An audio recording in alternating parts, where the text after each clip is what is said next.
Now, so you have to behave.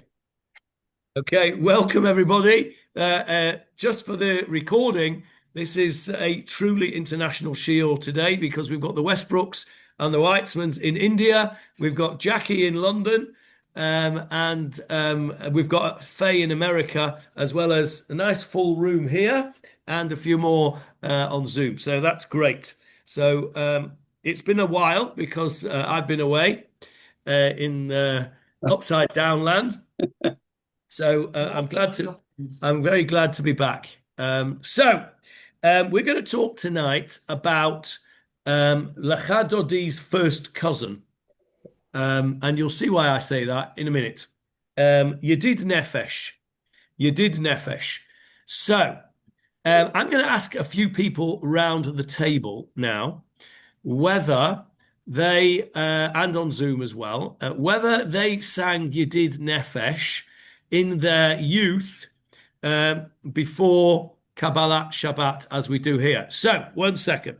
I will start by saying that where I grew up and in my shul, we did not say Yedid Nefesh.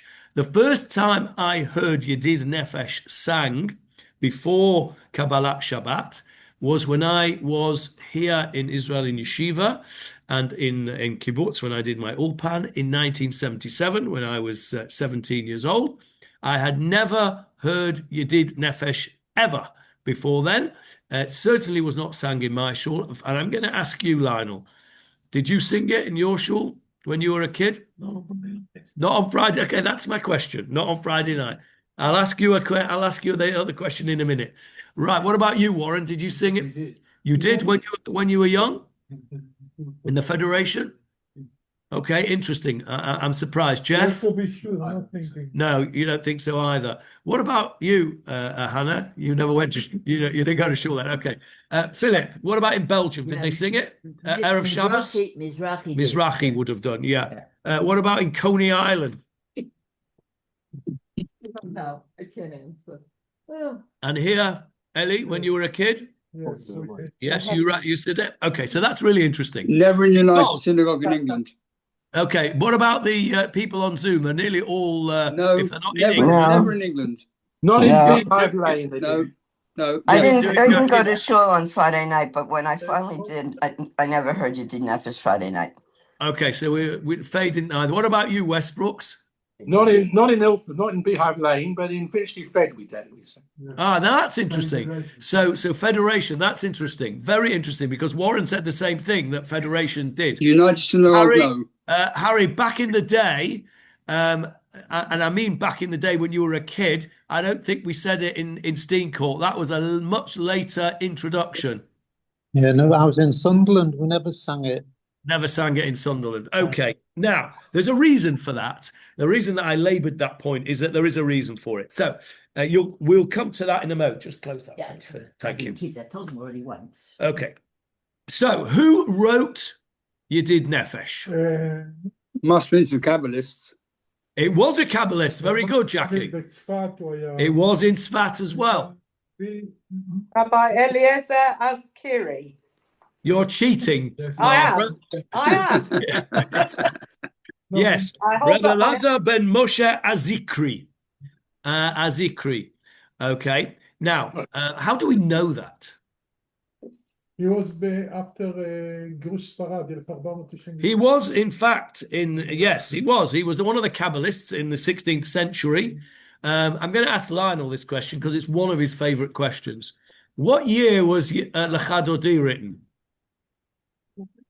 Which? No, you said it almost right. 1600 something. 1540? 1540. 1540, Lecha Dodi was written by Reb Shlomo Alkabetz. Okay? Now, this Rabbi Lazar ben Moshe Azikri lived between 1533 and 1600. So he would have been 7 years old when Lecha Dodi was written. And this poem of Yedid Nefesh was first printed in his Sefer. He wrote a very famous Sefer called Sefer Charedim, this Rabbi Lazar Azikri. and it was first published a year after his death in 1601. So it's not entirely clear that he wrote it. We know Reb Shlomo Alkabetz wrote Lecha dodi because he's got an acrostic in his name. Now, what is the acrostic of Yedid Nefesh? Without looking. Yud K Vov K. That's right. Yud, Hey, and then a Vov, and then a Hey. Okay, Hashem's name. So, did Hashem write it? Probably. But anyway, Reb Elazar ben Moshe Azikri is said to be the author of Yedid Nefesh. He lived in Sfat at the same time as Reb Shlomo Alkabetz, and all those other Kabbalists. So they knew each other. Yes, of course. They were a very tight group. They were a very holy and special group of people. These Kabbalists. Even though I'm not a big fan of Kabbalah, only because I don't understand it. Hannah, of course, understands it very well. She's a big Kabbalist, but simple folk like me can't understand it. So, but these were very special people. And you can tell by the kind of things that have crept into our davening and our Jewish life that they were very holy people. We've been through Lecha dodi in great detail, so I'll just use Lecha dodi as my anchor here. Lecha dodi is a very spiritual and very a moving prayer. I was very gratified. Somebody, I think it was Johnny Halpern, said to me that after we'd finished learning Lecha dodi, the first time that he sang Lecha dodi after we'd finished our Shiurim, he really felt a really uplifting connection because we've gone through it, and that's very gratifying to know that what we're doing here, learning, is really working. And I want that to be the same with Yedid Nefesh, because without looking here, no cheating. What is Yedid Nefesh all about? We've all sang it now for a few years, every Erev Shabbat. It's about the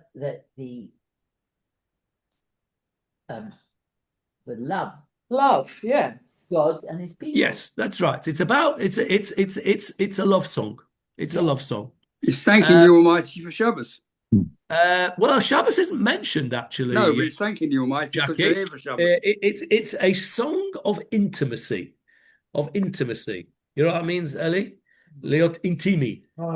Okay, intimacy. It's a song of intimacy between the Jewish people and Hashem.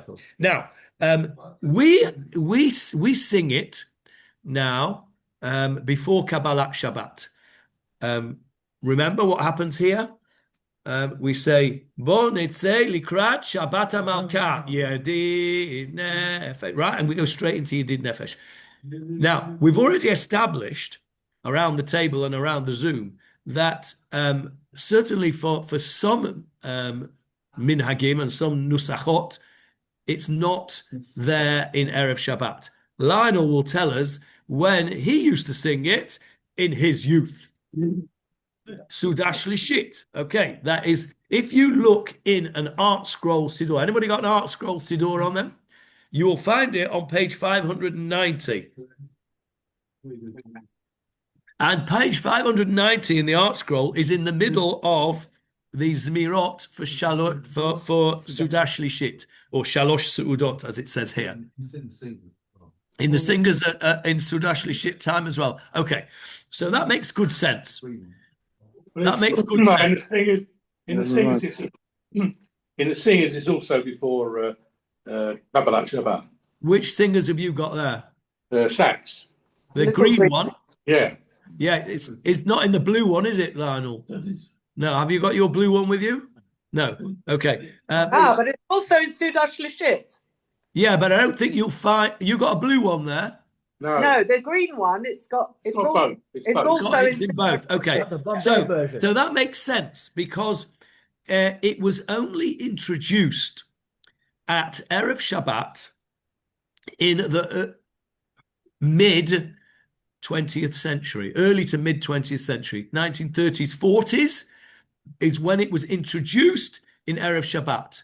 You will not find any earlier Sidurim or any other indication. Now, how it crept in is not quite clear, but it's very clear that it was very much part of the Sudash Lishit liturgy, and it was added into the Erev Shabbat liturgy much later on. As I say, I'd never heard it until I came here in 1977 and spent a long period of time here in Israel. Certainly never sang it in the United Synagogues where I grew up. They taught us at the Chazanot school, and then the Chazanim went Well, and brought it into their congregation. if you remember, cast your mind back 3 weeks ago when we spoke about Brich Shemay, that is how Brich Shemay entered into the liturgy. Because if you remember, we looked in all the old Sidurim, and it said some congregations say, and it seems that with Brich Shemay, that was very much a Nusach Sfard Chasidisha thing to say. Again, a Kabbalistic prayer, and it crept into Nusach Ashkenaz in the early part of the 20th century for exactly that reason. Because what happened was all the shuls in places like England and America and Western Europe, I suppose, to a lesser degree, had Chazanim who were refugees from Eastern Europe, either running away from the pogroms in Eastern Europe at the end of the 19th century, beginning of the 20th century, or with the rise of Nazism, a load more came. And so they came to places like London, a big influx of Chazanim, and all those Chazanim got jobs with the United Synagogue shuls. And so Brich Shemay's got a big, nice, singing bit to it. And so they introduced this, a Chazanista now. They like to sing.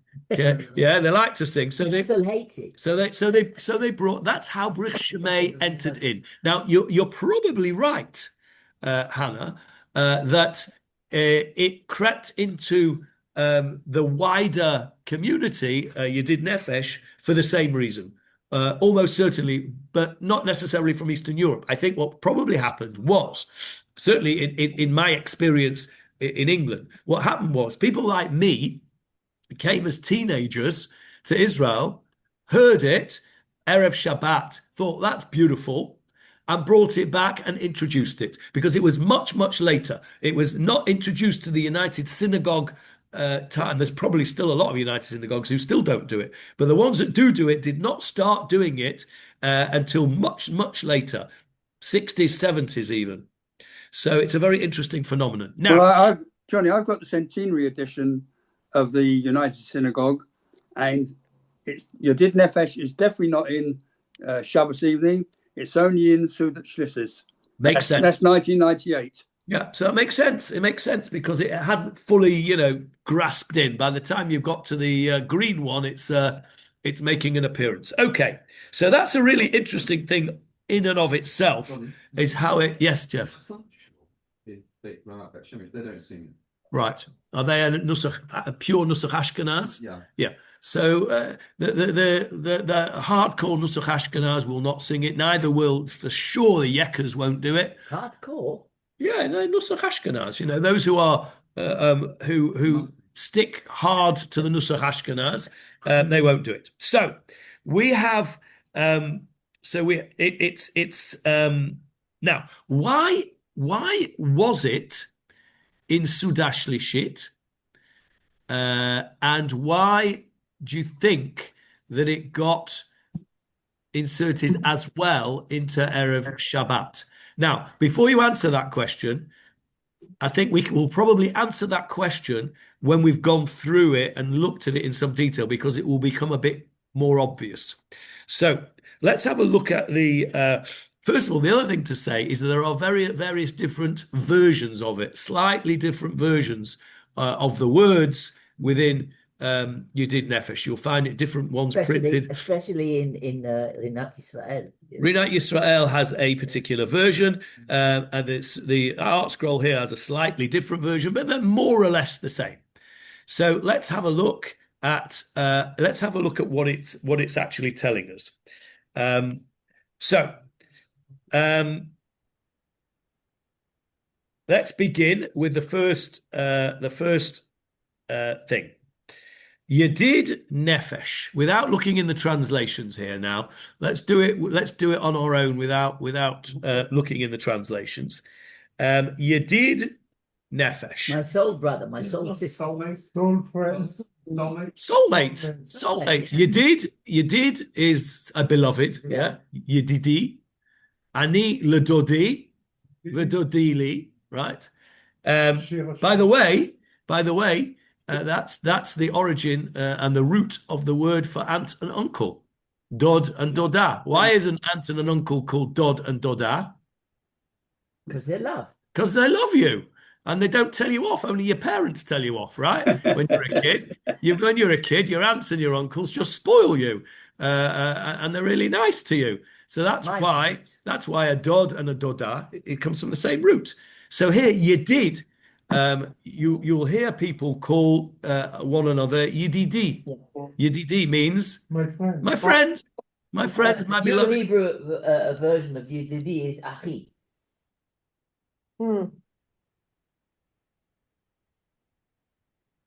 Oops.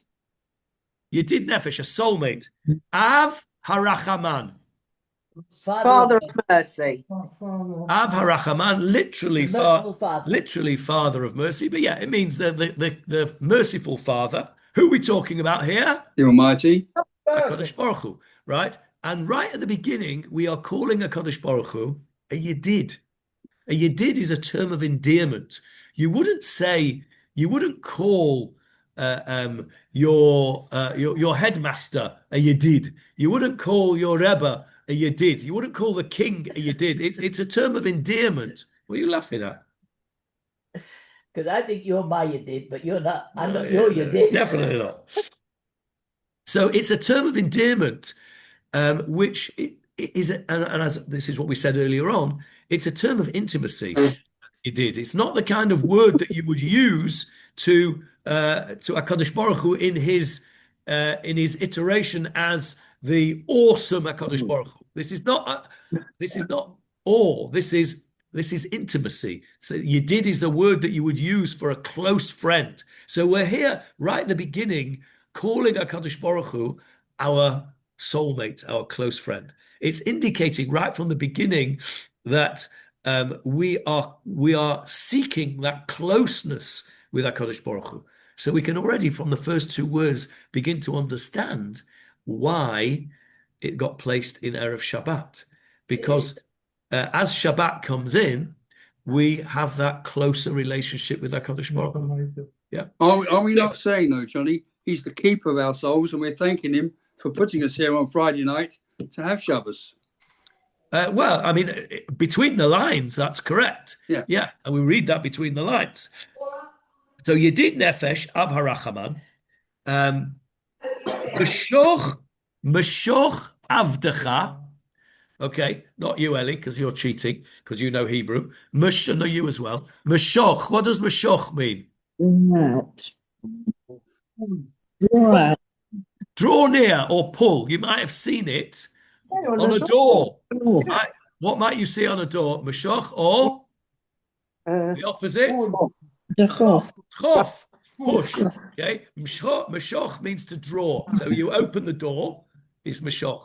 Okay. So Meshoch Avdecha, draw your servant, El Rutzonecha, to your will. Draw your servant towards your will. In other words, we're asking HaKadosh Baruch Hu to bring us to be Makaravas, to bring us closer to his will. Now, what is his will? His will is to do the right thing, to do mitzvot, to have that relationship with HaKadosh Baruch Hu. So we are asking in this first line for a close relationship with HaKadosh Baruch Hu. Next line. Yarutz Avdecha, your servant will run. It's in the future tense. Yes. Will run. Where will he run? Or how will he run? Kamo Ayal. Like a, Deer. not a deer. A hind. Not a deer. What? Gazelle. A gazelle. hind. Gazelle. A A gazelle. and a deer. I'm not sure what a hind is, Angela, but ayal is a gazelle. Is that the same as a hind? A deer and a gazelle. What's the difference between a deer and a gazelle? Yeah. What's the difference between a human being and a chimpanzee? Oh, come They're on. different species. Schmerl. But it's wrong. Ayal is not a deer. Ayal is a gazelle. It's a gazelle. Okay, now. There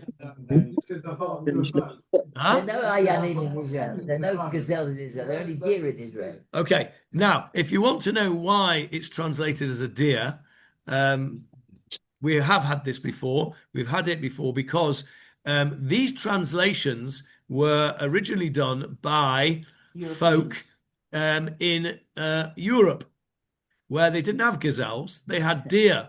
There were no deer in Eretz Israel at that time, only gazelles. So ayal is a gazelle. Anyway, it doesn't make any difference because what does a deer do and a gazelle do? Runs fast. They run fast and they run free. That's the point here.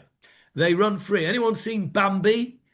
Yeah, we've all seen Bambi, right? So what does he do, Bambi? He runs around like a, like a Bambi. Boychik. Yeah. So so what this line is saying is, if we get this close relationship with HaKadosh Baruch Hu that we are seeking, Yarutz Avdecha, your servant, that's us, will run, come on, Ayal. We'll be like a little Bambi. We'll be happy. We'll be happy as Larry, right? Whoever Larry is, right?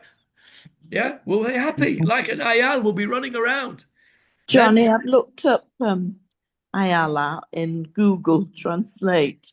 So it's translated as doe, hind, or roe. And a gazelle is severe, according to Okay, Google. so yes, yes, according to Google, that's modern Hebrew. But ayal in biblical Hebrew cannot be a deer or a doe or a roe or all those Doe things. is a female of a deer. Yes, I know that. Doe, a deer, a female deer, right? Yeah.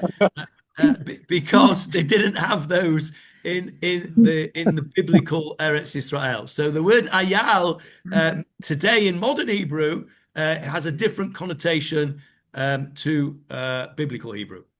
All right. Okay? All Right. Anyway, next bit. Yishtachaveh. He will bow. He will bow down. He will bow down. El mul. Now, no looking inside here. El mul. Towards Hadaracha. Well, your beauty, pleasantness. Your beauty, yeah. Anybody not think it's your beauty like me? Glory. Derech is way. Go and say that again, Jackie. It's a derech away. Yes, and that's what I thought it was as well. Et chata'ai ani maskir hayom. I always thought, until I started to do this shiur about 2 hours ago, maybe a little longer. It's a derech. The nikud is there. Okay, I've got hadarecha. I've got Okay, well, you've got there. I've got this one as well. It's not haderech, it's hadarach. Different. Hadarach, which means the hadar of you feminine. And we've got hadarecha, the hadar of you masculine. It's not haderech. I thought it was haderech. I thought it means he will bow down in your direction, to your way. That's not what it means. It's not what it means. It means hadar, as in glory, right? The word hadar means glory. Hadarcha, your glory. So yishtachaveh el hadarcha. It does it different. So yeah, there's no what? There's no L. L. What have you got? Yishtachaveh. Well, I've got L here. Okay, yes. Okay, so these small differences in the nusach of the song has crept in because actually, we don't know what the original really said. And there's been various different slight differences. So, for example, in the Rinat Yisrael, it's all in the feminine form, hadarach. And here we've got hadarecha. I'm against the Rinat. Well, we know that. Thank you. Okay. So, Yishtachaveh el mul hadarcha. He will, meaning us, bow down to your glory. Again, this is the glory of HaKadosh Baruch Hu. We're asking for this close relationship. Ye'erav lo. Now, without looking in, ye'erav. He will mix. Erev, okay. Erev means an evening. It means a mixture. What does it mean here, though? Yes, go on. It's not. It's like sweetness. Sweetness, yes, sweetness. Ye'erav lo, it will be sweet for him. Sweet. Yeah, it doesn't mean it must be connected in some way to error because it's the same letters, and the letters are when they're in the same roots, there must be connection. That's a bit of homework for you, Barbara. I know you like these things, right, Barbara? I want you to find out. She has got time to look at that. She'll find out in India. She's got Google. Find out the connection between erev, meaning evening, and ye'erav lo, meaning sweet for him. So ye'erav lo yedidutecha, or you've probably got yedidutach, I imagine. Hannah, yes? Yeah, we've got yedidutecha. It's the same thing. So yedidutecha, your yedidut, your friendship, yes, your friendship, your intimacy, ye'erav lo, will be sweet. It's a beautiful thing. This has got very strong shades of what Sefer in Tanakh. Shiur Shiurim. Yes, this is very much based on the concept of Shiur HaShiurim. This is you can see it coming through very clearly. Ye'erav lo yedidutecha minofet tzuf v'chol ta'am. This sweetness will be From. meaning better than.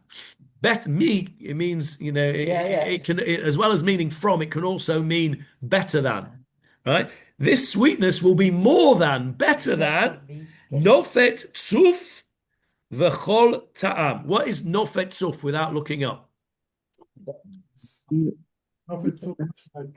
Come on, Ellie, tell us what nofet tzuf is. Because I don't know the word. Tzuf is like the float. The tzuf. No? Yes, it is. Yeah, but like when you make honey. Yes, very good. Nofet tzuf is the drippings of the honeycomb, right? So this closeness to HaKadosh Baruch Hu is sweeter than the drippings of a honeycomb. What could be sweeter than the dripping of a honeycomb? What could be sweeter than dripping of a honeycomb is our relationship with HaKadosh Baruch Hu. This is what we're praying for. This is what we're stating right at the beginning of Shabbat.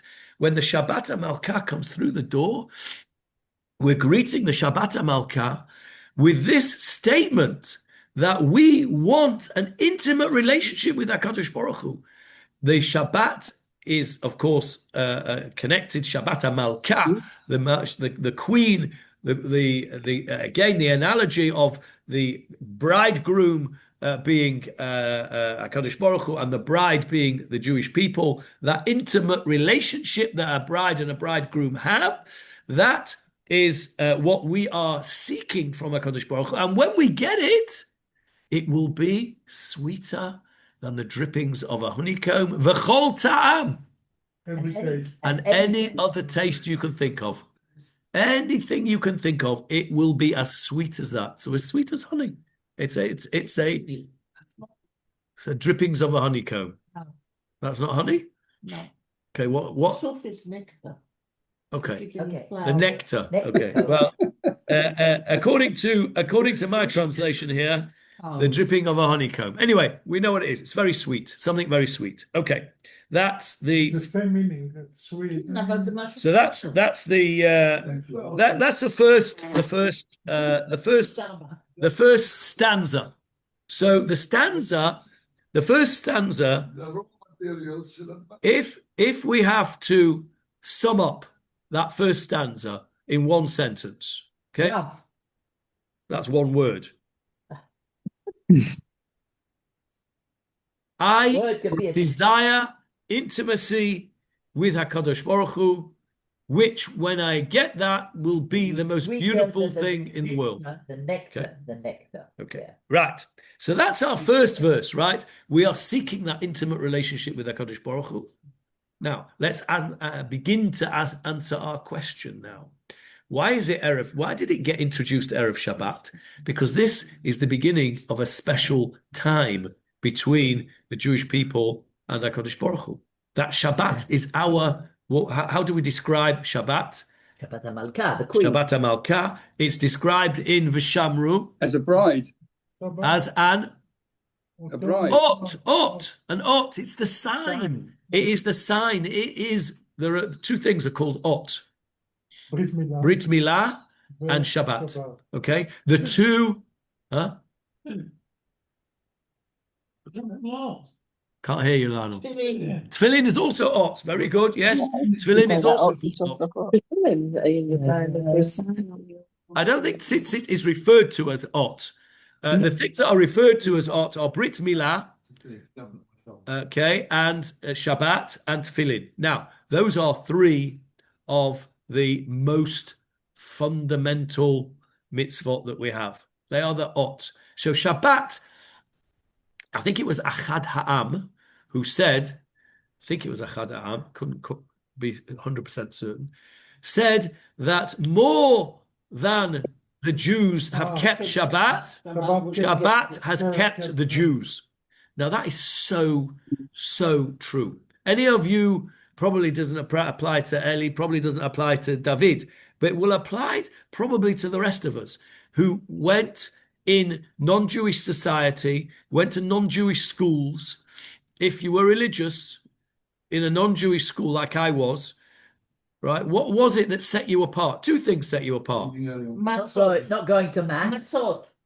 Not going to mass. One, not eating treif, so right, kosher dinners, but not so much that because yes, leaving early on a Friday, taking time off for Yom Tov, and taking time off for Yom Tov, not going to mass as well, yeah. But the main thing that set you aside was you left early on a Friday afternoon, Shabbat, and in the changing rooms. And in the changing room, yeah. Have I ever told you my story about the changing room? Go on. I'll tell you my story about the changing room. I went to an all-Jewish primary school, and I was, a fairly sort of shy little boy, believe it or not. And I didn't really step outside of Prestwich much, which was a Jewish area. Suddenly, I'm thrown into Manchester Grammar School, which is a school of 1,400 boys, 200 of whom are Jewish, and the 1,200 are not. In my class, there were about 4 or 5 Jewish boys, and the other 25 were not Jewish. And this particular school, Manchester Grammar School, did something which they no longer do because they're not allowed to do it anymore, and that is we used to swim naked. Right? That was the thing. That was a shtick. We used to swim naked. So I remember the very first time we had swimming in school, right? We all had to line up at the edge of the pool, right? And we're stark naked, all these little boys of 11 years old, right? And I look at him next to me and I think, what's wrong with him? Never seen anything like that before. And then I looked to the other side. And I thought, well, he's got the same problem. What's wrong with him? And then I start looking at everybody else, thinking, what's wrong with me? I had no idea. I mean, I knew I'd had a bris milah, but I didn't know what I didn't know what it looked. I didn't know what it looked like before. Anyway, that was my introduction to swimming in Manchester Grammar School. Anyway, I digress. Shabbat is an ot.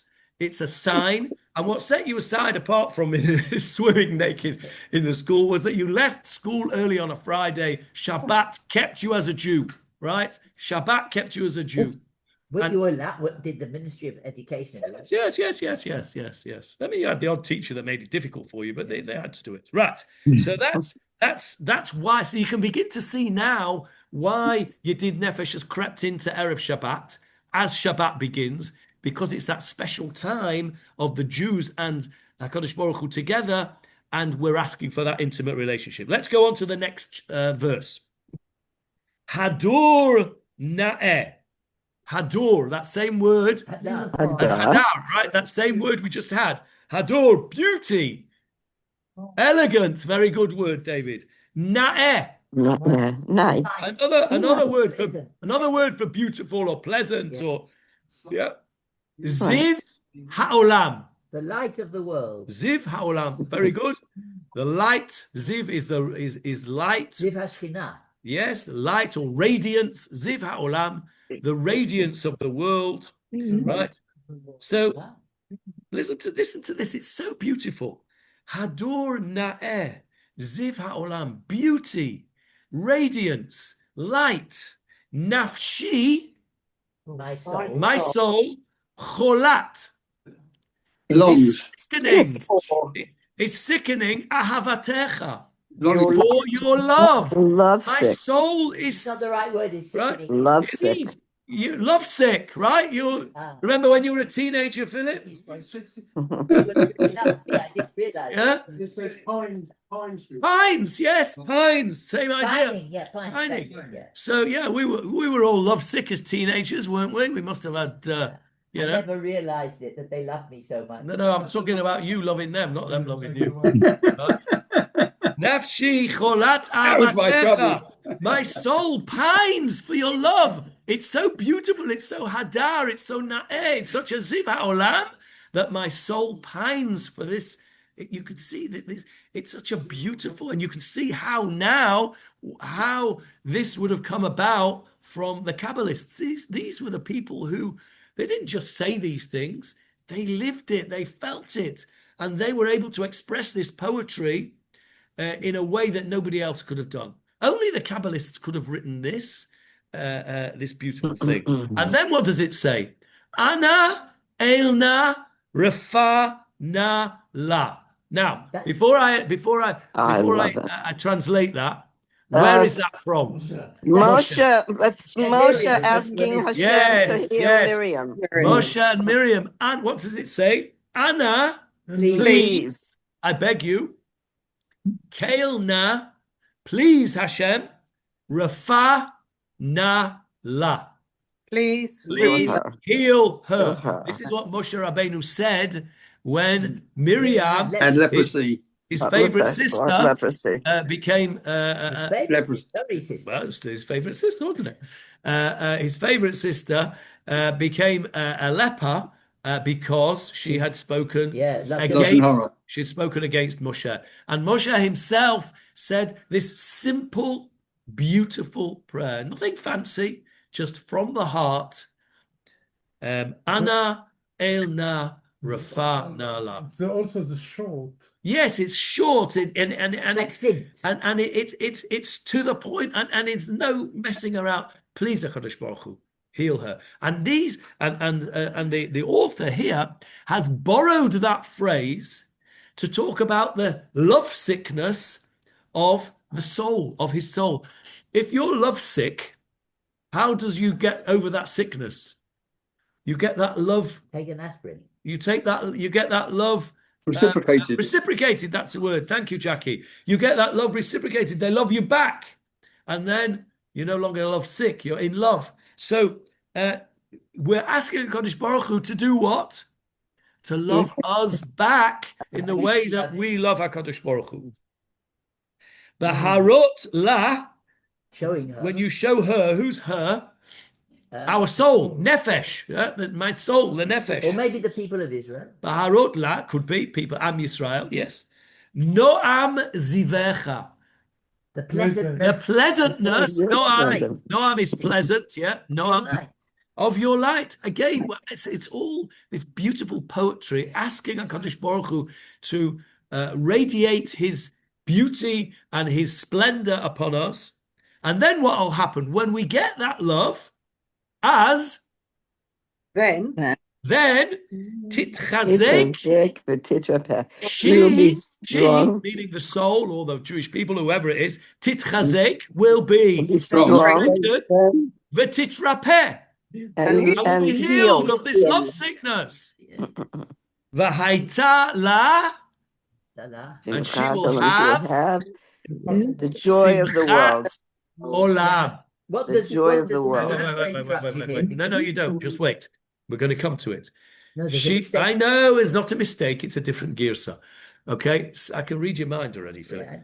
Simchat olam. Haita la, she will have, meaning us. The joy Simchat of the world. olam. Yes, we're coming to Joy that. of That's the what world. Philip's referring to. Joy.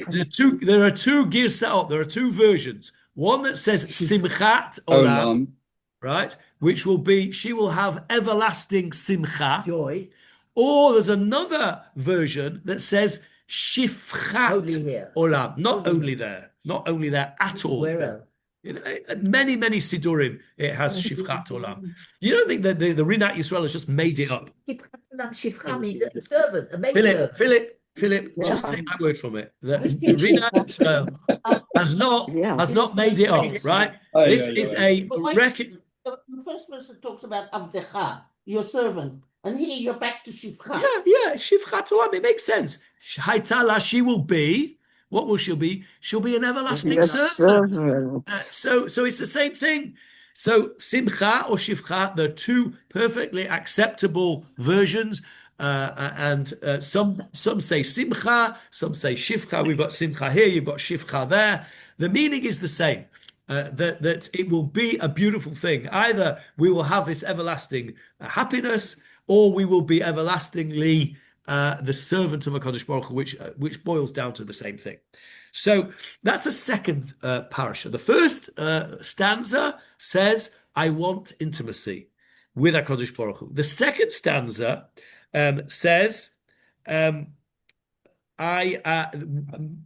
long for that love, and I want that love to be reciprocated. And when it's reciprocated, it will be the most beautiful thing in the world. I'll be as happy for the rest of my life. Simchat olam, forever. I'll be a shifcha olam, or I'll be a simcha olam.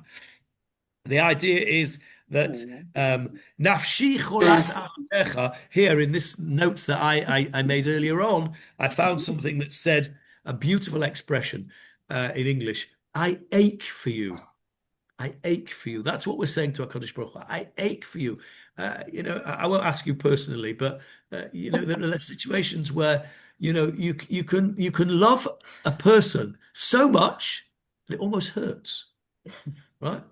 And that's what we're saying here with HaKadosh Baruch Hu. My soul aches for you, and then she'll grow strong and get healed with this after the closeness comes, right?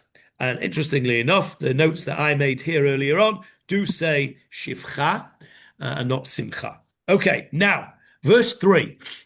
I'm going to leave enough time because I'm going to play you at the end. I'm going to play you 3 different versions of Yedid Nefesh, which are very beautiful. But I want to try and see if we can get through the last 2. We may not get through them all. Vatik yehemuna rachamecha. Vatik. What's a vatik? Old person. Ancient one. Oh, ancient one. Who's the most ancient one? It's another name for Hashem. Vatik yehemuna rachamecha. Yehemuna should be. Your pity. Yes, rachamecha, your pity, your mercy. Yehemuna. Mercy. I've got translated here, may your mercy be aroused. Okay, Yehemuna, may it be aroused. I'm having a look what it says here. Let your mercies stir is another translation I've got here. That's a nice expression. We want HaKadosh Baruch Hu to give us mercy. V'chusa. It would cover. No. That's with a chaf. This is with a chet. V'chusa. What's chas? It's Rahmanas. Pity. V'chusa na. Have pity al ben ahuvecha. Your beloved. On the son of your beloved. Who is the son of your beloved? Israel. Us. We are the sons of HaKadosh. Who's HaKadosh Baruch Hu's beloved? Yaakov. Avram, Yitzchak, Yaakov. Yeah. The Avot. Yeah. So we are the ben ahuvecha. Have pity on your sons, on the son of your loved ones.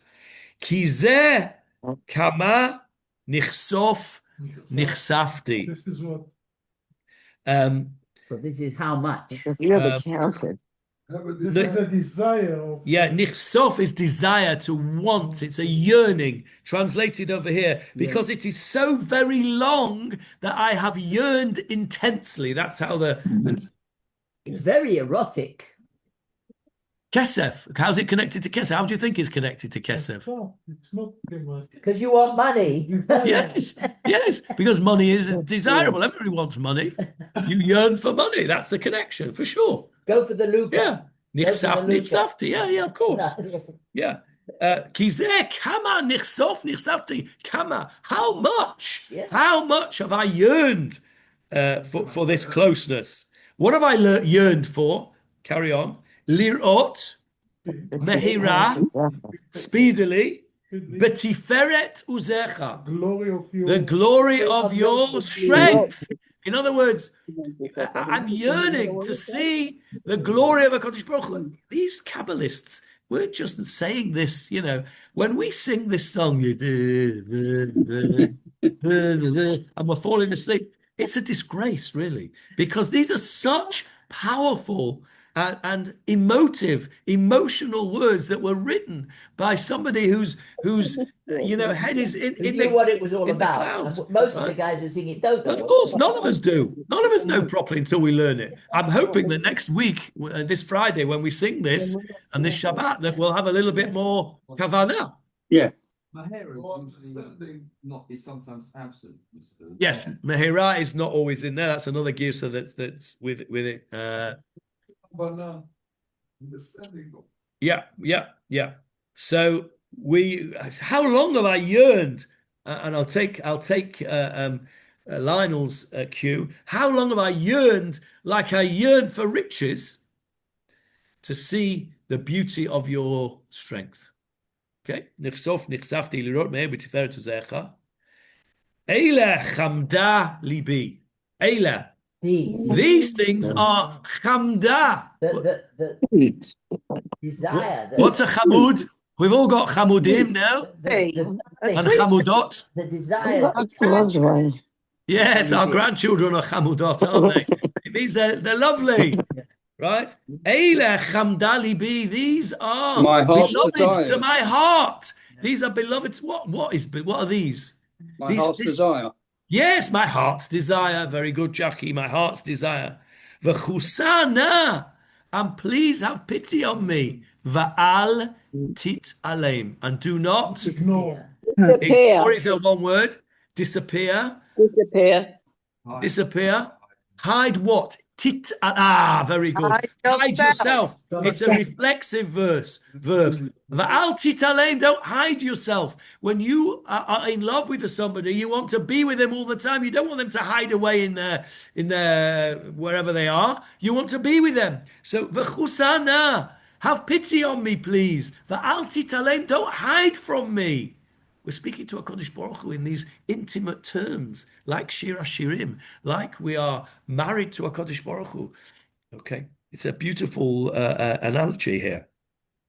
So by this stage, we've lost all sort of control, if you like. We're saying nichsof nichsafte. I'm yearning for you. Al titalei. We're begging HaKadosh Baruch Hu Lost to all have your that. inhibition. Yes, we've lost all sorts of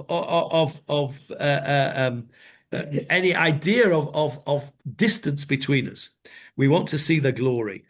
Okay, now let's do the last stanza, and then we'll listen to some music.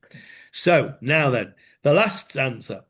Higale na. Again, can you see how many times? Please reveal. Reveal. Yeah. Can you see how many times the word na is? Let's just in this thing. Ana, el, na, rafa, na, la, right? Vatik yehemu na, v'chusa na, lirot be'ezecha, ele chamda, v'chusa na, al titalein, higale na. So I spoke about this on Shabbat in the Daven Dvash.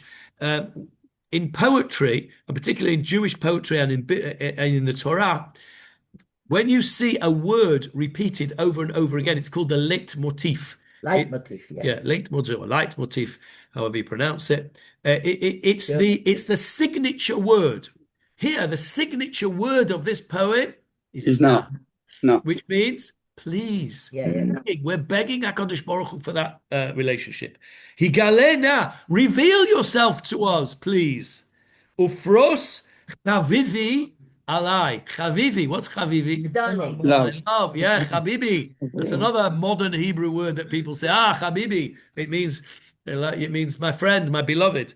Ufros chavivi, and spread my beloved alai, spread over me. What are we asking him to spread over us? Et sukat shlomecha, the tabernacle, whatever that means, of your peace. It means spread over us this feeling, this canopy. Very good, yeah, canopy. I like that. This canopy of peace. We're asking HaKadosh Baruch Hu to envelop us in peace.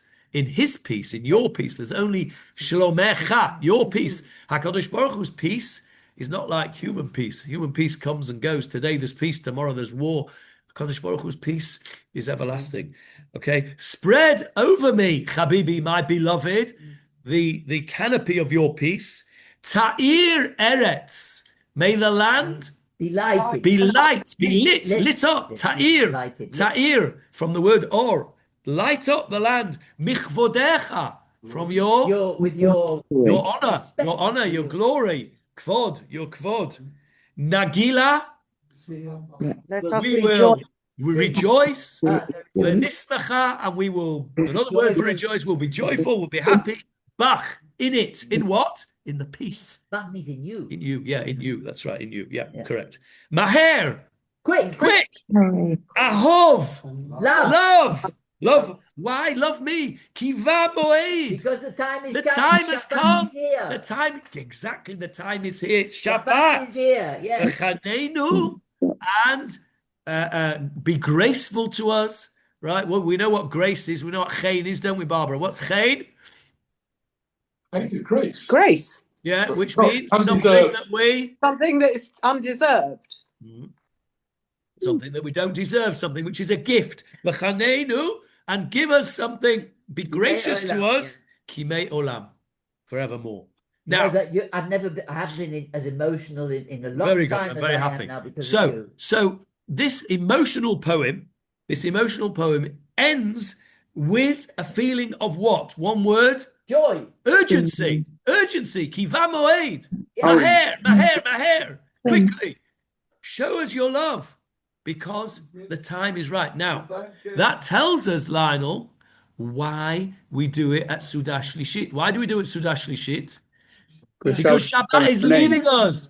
It's on its way out. We don't want it to go. We don't go. Be close to us. That's why it was always placed in Sudah Shlishit time, because it's a song which is...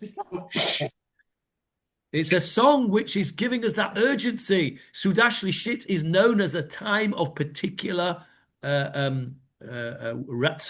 The ratzon of HaKadosh Baruch Hu is especially there at Sudah Shlishit. The will and the grace of HaKadosh Baruch Hu. So that's the time we sing this most powerful song. Why don't we sing it? Yeah. Well, I think we should. I think we're going to do it. Bli Neder, this Shabbat we will sing Yedid Nefesh. That's Sudah Shlishit. But we do sometimes. Now, we've got just a few minutes left. I want to try very hard to share with the Zoomers here. I've got 3 versions that I've got ready here. No, I haven't got a Hasidic one. Do you have the version by Aish? Because when I heard that version, I have got 3 versions. You can if I can find I will them. send it to you if you don't have it. It is the most beautiful, one of the most beautiful you can send it to me. I've ever heard. How about the Carlebach version? I've got Avram Fried's as well. But I'm just trying to find them. That's the problem. I can't find them. Okay. Hang on. I've got them here. I just want to be able to share it with the Zoomers. Give me a sec while I just work out how to do this. I will send you right now in the chat the Aish version, because the harmony in that it expresses all of the feelings in the song that we were just understanding. That yearning, that the harmony is just like it evokes tears. It's so beautiful. Right. It's the version by Aish. Just wait a minute. Group called Aish, not Aish the yeshiva, Aish, right. the group. Let me. Oh, wait a minute. I need to go back to share. Hang on a second. Stop share. I need to just give me a second. I just need to make sure that you can hear it. Share sound. There we go. Right now, then let's have another go at this. Listen up to this one first, and then we'll have a look at the others. This one will be familiar to, I think.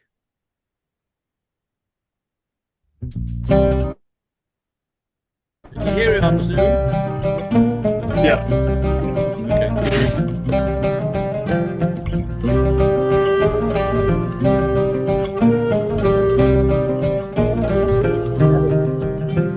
ידיד נפש, עברה חמן, משוך עבדך אל רצונך.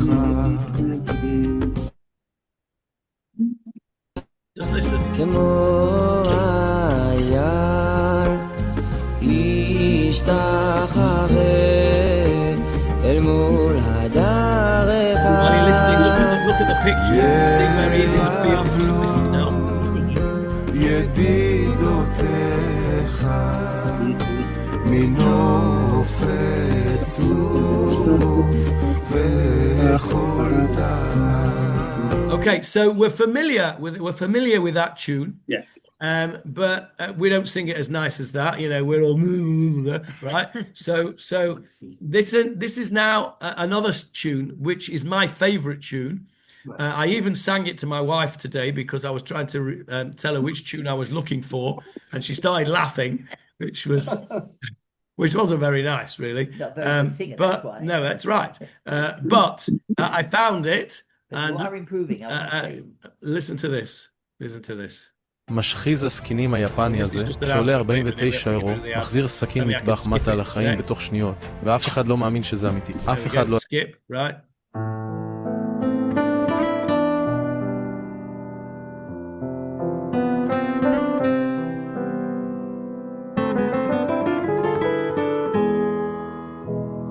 ידיד נפש, עברה חמן, משוך עבדך אל רצונך, ירוץ עבדך כמו אייל, ישתחווה אל מול הדרך, ירב לו ידידותיך מנופת צוף וכל טעם. אדוני זיו העולם, נפשי חולת אהבתך. Who is that? Okay, I don't know who it is. It's called Tandu, whoever they are. But that was a tune I wanted to show you, to get you to listen to. And the reason I wanted to that is my favorite tune is because when Elisheva and I were first married and we were living in Manchester, at that time, Manchester was the most popular venue for Jewish university students. It goes in cycles. At that time, Manchester was the most popular. And we used to have a bunch of students who used to come to us every Friday night. And there was a whole bunch of guys from Gibraltar. And they used to come. They were so popular, we used to have to book them ahead in advance. in the end, we booked a standing order with them. The first Friday of every month, they would come to us. And there were about 6 or 8 of them. And they sang this tune and they harmonized. And it was just absolutely spine tingling. And that tune, when I hear that tune, it takes me back to that. And that is what this song is about. It's about feeling that warmth and that desire for Kodesh Baruch Hu. Yes, Jeff? Was that sung at Sudash Lishit? Yeah, yes. The tune I know. Yes, that was always sung at Sudash Lishit, yeah. But when the Jibs came on Friday night, we got them to do it just because I like the tune. The Jibs. Before we go, I just want to share with you the last version. And then we'll stop. Where's it gone? Here's the last version. I have never heard this version until today, but I rather liked it. See what you think.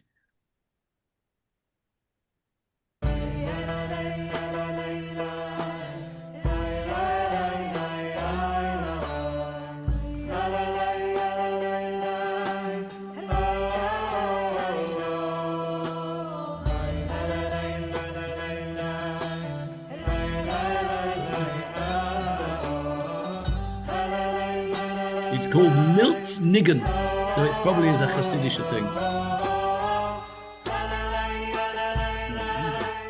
Very good.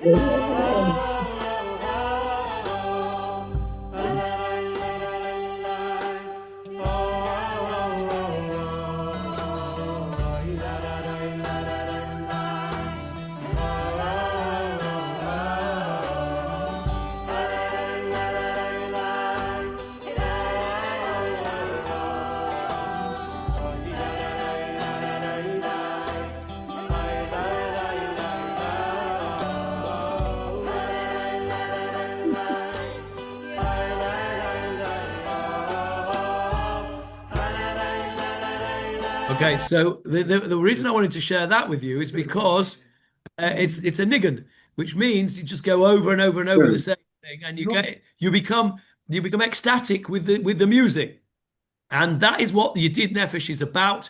Yedid Nefesh is a song of intimacy with the Kodesh Baruch Hu. It's beginning. It's that desire for that relationship, the sweetness of the honeycomb or the nectar. It's that being lovesick. So much so that you're asking Kodesh Baruch Hu, please don't hide yourself away. Be there for us. Maher, quick.